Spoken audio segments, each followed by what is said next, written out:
Всяка хубава филмова адаптация започва с една също толкова хубава книга и този път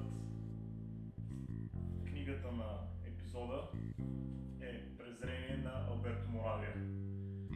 Това стана любима моя книга покрай филма, който гледах адаптиран по нея, който по-скоро би бил по-правилно преведен Ненавист, но общо взето смисъла и на книгата и на филма си е запазен един и същ и това е един от малкото филми, който почти на 95% остава верен на основния материал, който Алберто Моравия е писал.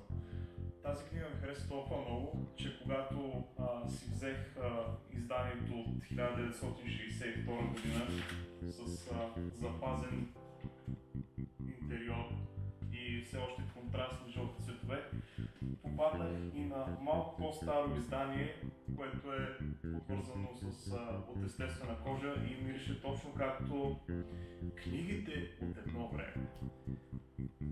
Хубавото при книгата, както и при филма, е самото послание, което е вградено в тях и в двете. Роман изповед на нещастния семейен живот на младия киносценарист, който е в тесен кръг с продуцент и неговата жена.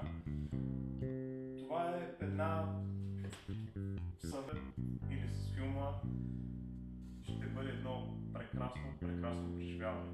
Това е един от малкото филми, които като режисьор от гледна точка на създател мога да кажа, че ако го направиш или поне се докоснеш до малка част от произведението и това, което е направил като интелектуален и емоционален заряд, си изпълнил мисията в живота.